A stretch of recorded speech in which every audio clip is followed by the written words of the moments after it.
Russia భయం Europe సమాజాన్ని అలాగే అమెరికా లాంటి వాళ్ళని కూడా వణికిస్తోంది. అంత చేస్తుందా అని నాకు కూడా అనుమానమే ఉంది. ఉక్రెయిన్ మీద అటాక్ చేసి ఆగిపోతుందేమో అని. కానీ వీళ్ళు మాత్రం భయపడుతున్నారు. తాజాగా డూమ్స్డే రేడియో స్టేషన్ UVB-76 దశాబ్దాల తర్వాతన నోరు తెరిచింది. ఈ డూమ్స్డే అనేటటువంటిది ఇదివరకు రెండో ప్రపంచ యుద్ధం అప్పుడు రష్యా వాడింది.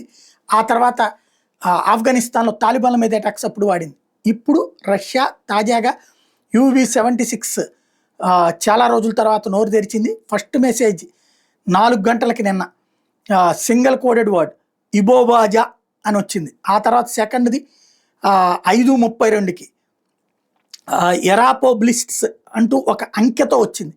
థర్డ్ది 10:06కి ఇంకొక కోడ్తో వచ్చింది. వెస్టర్న్ మీడియా UV-76కి సంబంధించి ఇది Soviet automatic nuclear retaliation system, దీన్ని డెడ్ హ్యాండ్ అంటారు. ఇది ఎన్క్రిప్టెడ్ కోడ్స్తో రష్యన్ మిలిటరీకి అందిస్తుంది అన్నటువంటి పాయింట్ రైట్ చేస్తున్నటువంటిది. దీంతో పెద్ద చర్చకి తావిస్తున్నటువంటి అంశం. ఏదో జరగబోతోంది అని. ఇదిగో ఇది సౌండ్.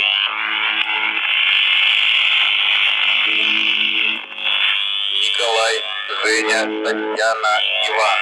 Николай, Женя, Татьяна, Иван. 72, 533 человек. ఇది న్యూక్లియర్ వెపన్స్ వాడుతుందా అన్న భయం వెంటాడుతుంది.